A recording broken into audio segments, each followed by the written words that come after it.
Influence, where I discuss the most pertinent issues of the day with my good buddy Dr. Lim. Yusita, what's up, man?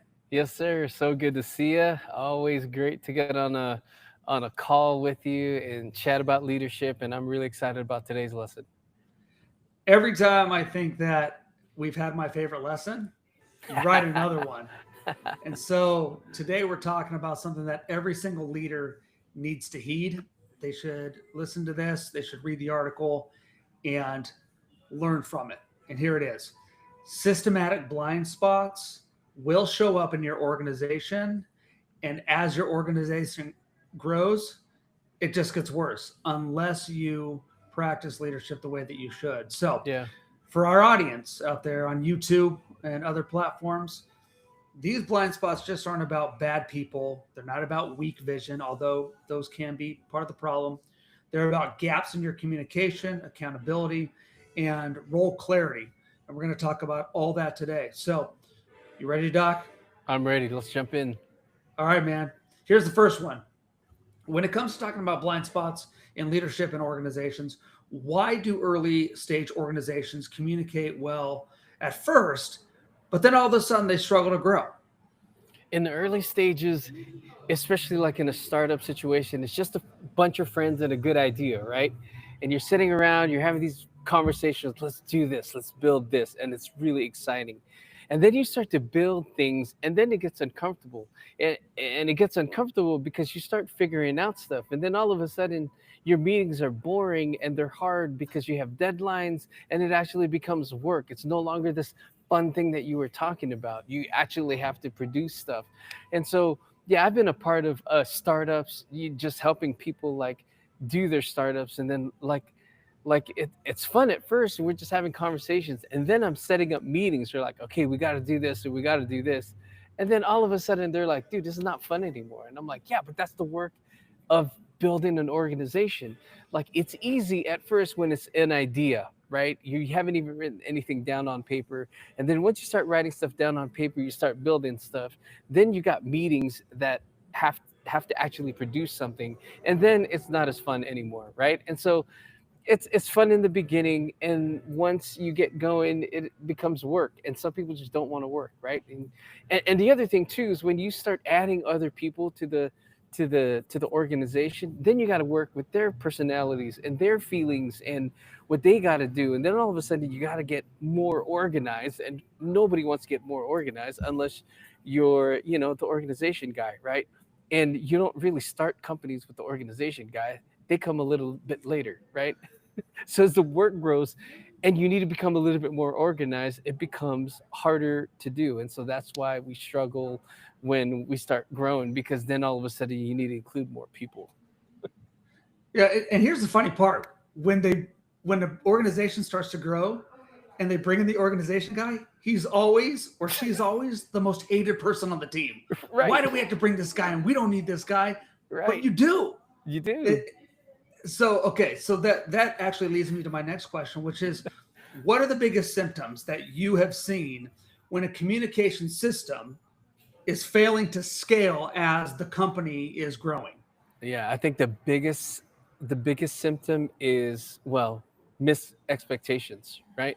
When you are miscommunicating, it breeds all kinds of negative emotions. Like, people get frustrated. Well, expectations are missed, and then all of a sudden, like, people either get their feelings hurt, or they don't get the credit, or people miss meetings, people miss deadlines. Like, when there's miscommunication, like, the symptoms are just a scary, very negative kind of culture, because people are feeling, well, they aren't feeling heard because there's miscommunication happening.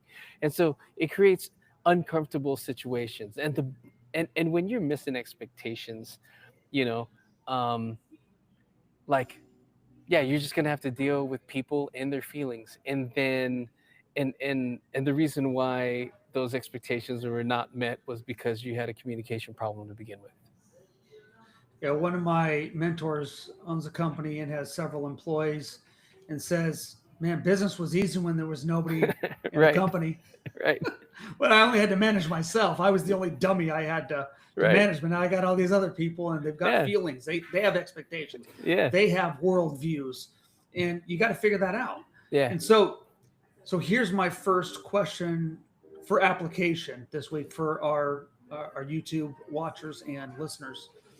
If a leader wanted to fix one thing this week and said, Yeah. look, I just need to improve my clarity, I need to improve my alignment, where's a good place to start?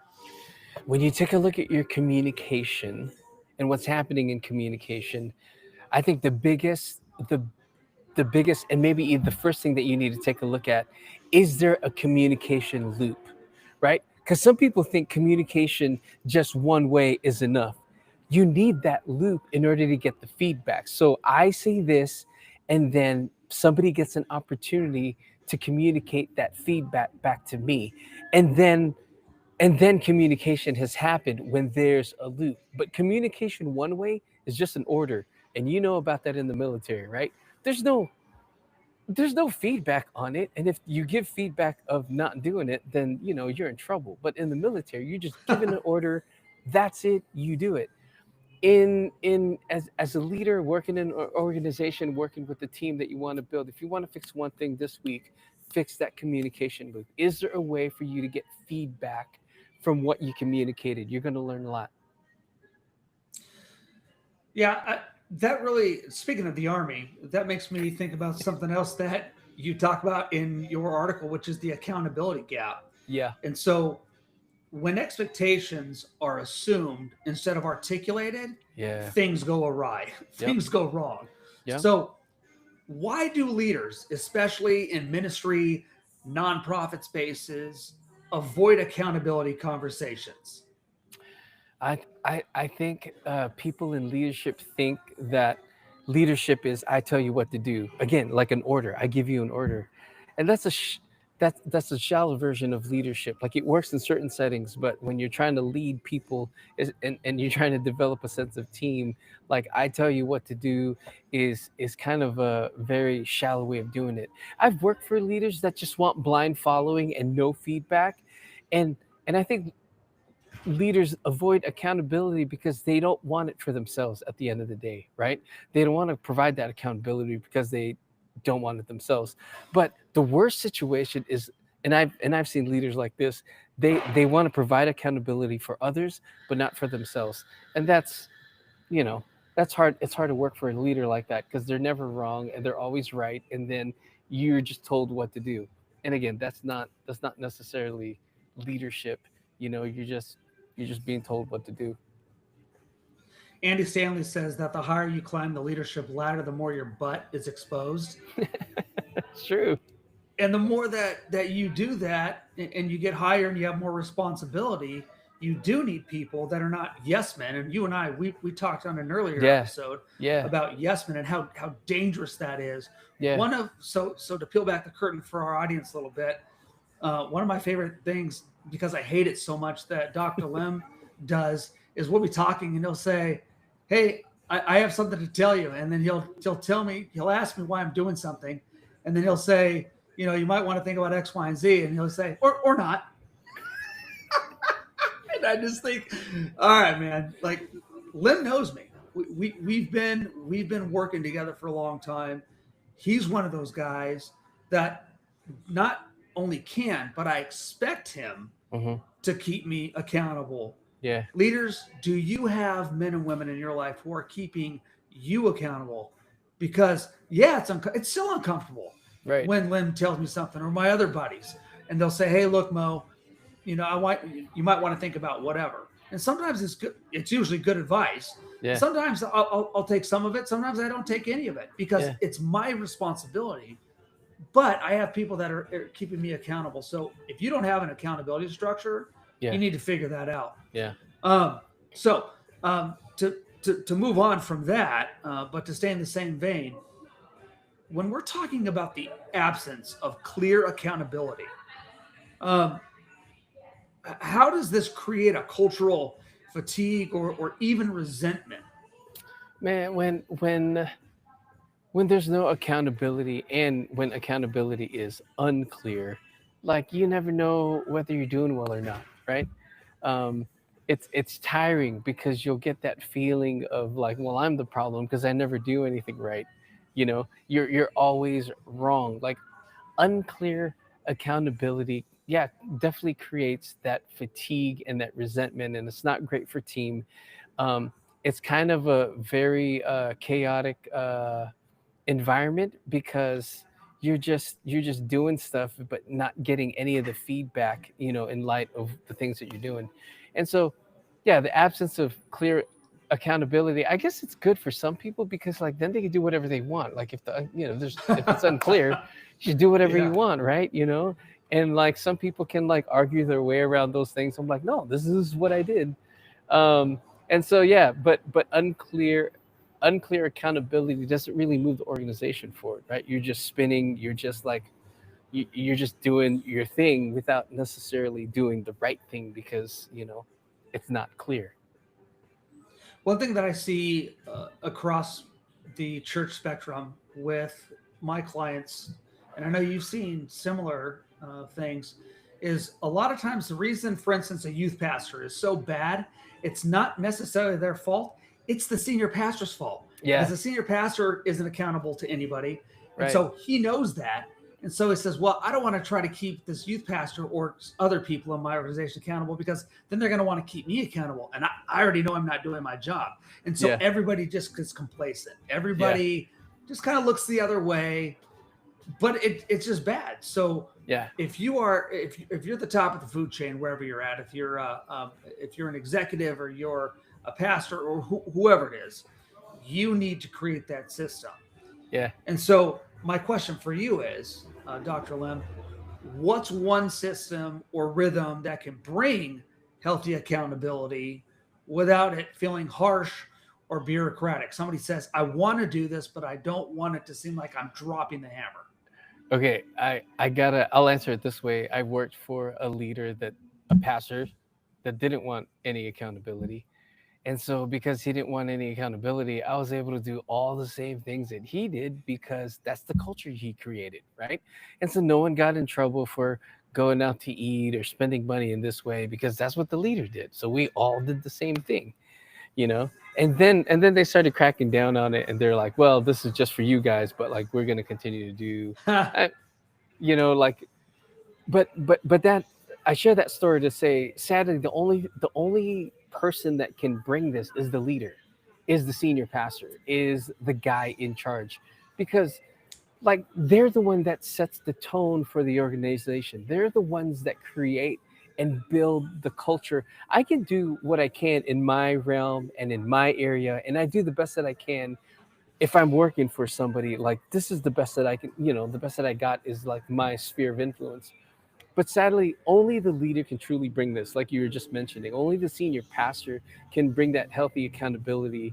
And he's the one that he or she is the one that kind of creates that environment without it feeling harsh or bureaucratic. They get to choose. And sometimes it's harsh and sometimes it is bureaucratic because it ends up being, this is accountability for you, but not for me. And that's just kind of, then as the person working for them, you got to figure out whether that's an environment you want to continue to be in or not. But sadly, only one person can bring a healthy accountability, and that's the leader. And if they don't want that, they're never going to bring it. Yeah, that's true. I mean, if you don't invite that in, I mean, what do you do? Then it becomes, like in your case, a do as I say, not as I do. And Yep. that's when people start having resentment. Yeah. And then the leader ends up uh, separating themselves even more. Well, I'm the leader, I'm the boss, just Yeah. do it. Yeah. And nobody wants that. And Yeah. in today's work environment, people aren't going to put up for that, especially young people. Yeah. They need direction, they need clarity. So that's the last question that I have or the last topic that I have for today. Yeah. You talk about role clarity and the role clarity gap. So when responsibilities outgrow the structure, Yeah. tell the audience what you mean by role sprawl Yeah. and why do high performers get hit the hardest when role sprawl occurs. Role sprawl, as the organization grows and as responsibility grows and changes, other things get added, like we got to do this new thing, and because we do this new thing, all these other responsibilities get added on. The high performer just picks that up, and we all know people that are like, hey, this needs to get done, and they just pick that up. So they get hit the hardest because they keep working beyond their realm of responsibility. They see a hole, they fill it. They see a gap, they fill it. They see some responsibility that no one's taken, a hold of, and they go and take care of that. And what ends up happening is the responsibility grows, and they don't necessarily get compensated for it, and their position doesn't necessarily change. They just take on more responsibility, and because they're a high performer, that's what they do. So yeah, like, part of bringing this up is those, as the role evolves, as the responsibility changes, the job description needs to be dynamic, and it needs to also change with the role and the environment and the culture. But yeah, I've been in a position where I've had the same, job description for years, and then but the role had changed, right? And responsibility had changed, but like the description was just the same. And so yeah, it just creates unclear expectations when that happens. And so the job description and the role and the responsibilities need to change with the growing organization. Yeah, I'd love to just add on, piggyback on that, and give our audience a little bit of free chicken on this one. I remember what when I was first working for Kevin, and Kevin, Yeah. he told me, he said, Mo, here's something that you need to know, and you need to know this for the rest of your life. When you go to a job, there's going to be the job description, Yeah. which is what everything looks nice and it's neat and it's packaged well. Yeah. And then there are the role responsibilities, or the Yeah. job responsibilities, as they call them. And the job responsibilities is what you actually do. Yeah. Now, if you can go to a company and the job and the job description is the same as the job responsibilities, then kudos to that company because they're doing something right. But I'll tell you, Yeah. 99 times out of 100, that's not going to happen. How many of our listeners out there Yeah. can relate with when you're in your company and something goes wrong and you have to take care of it, and then you ask the question, well, why do I have to do this? Hmm. And what's the answer? Inevitably, it's something along the lines of, well, this is just what happens when whatever, and then we have to take care of it. Yeah. That's a responsibility, something that you didn't necessarily sign up for, Yeah. although you knew it was probably going to be something within the company, but you didn't know at the time that it was going to be your responsibility. Right. Yeah. So anyway, I just thought I was No. yeah, go ahead. No. Sadly, it happens a lot, right? And that's what happens when you aren't you aren't changing the responsibilities and the role in light of how the organization or the culture is changing. Yeah, it sadly it happens a ton, and that's part of the reason why we're having this conversation and teaching this lesson, because a lot of people don't know how to do this. Yeah, and leaders out there, the reason you're frustrated, probably a lot of it has to do with these shifting sands of Yeah. responsibility and what you are expected to do. And so my last question is this. All right, Dr. Lim, we figured out it's going to be unclear, it's going to be shifting, things are not going to be as we expected them to be. So when we have those unclear or shifting responsibilities, how does that affect our confidence, our morale, the company turnover? Man, this is the identity and influence podcast, right? This is the show where we focus on identity and influence. When you are clear on who you are, when you are clear on your vision, your values, your mission, then if it isn't clear and if it doesn't fit, then get out of there. You know what I mean? Like, take care of yourself. If it's unclear, and if it's a situation that doesn't fit who you are, like, you need to leave. But I think it only happens, and you can only know that when you are clear on who you are. This is my value. This is what I bring. This is who I am. And then when the situation changes and things are unclear, you're like, well, I'm out. Because, like, then it's a waste of time for you to stay there. Like, who wants to Hmm. stay in a situation where they're constantly being, told what to do, and then not have like clear expectations on things, when you're always wrong, like nobody wants to be in that kind of situation. But when you're clear on who you are, this is what I bring, this is the value that I bring to this organization, and then when it's unclear, then you're out. Like we've talked about that before. We've talked about situations where I'm like, well, I'm out because like it just doesn't fit any longer. So I think when it gets pretty crazy in the organization, as long as you are clear on your identity and who you are, like once if you're willing to pay the price to be there, then stay.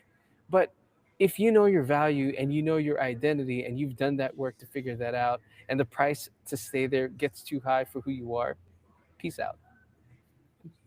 Yeah, I guess that's the last poll we have for our listeners is, are you at a company that Yeah. does it well, or are you at a company where you're just waiting for the first opportunity to get out of there?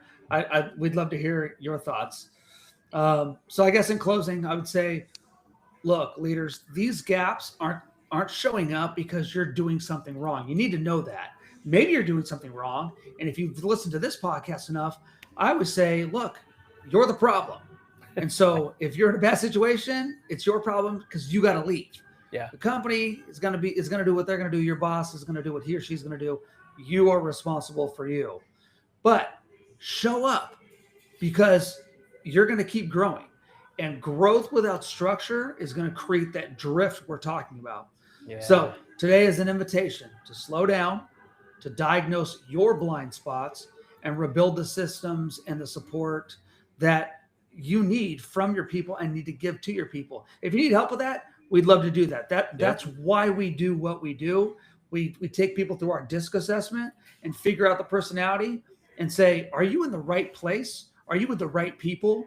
And we can help you do that. But until then, don't forget to like, subscribe, and share this episode with somebody who needs to hear it. Dr. Lem, Thank thanks you. as always, brother. Yes, I sir. can't wait to hear the next one, man. All All right. right.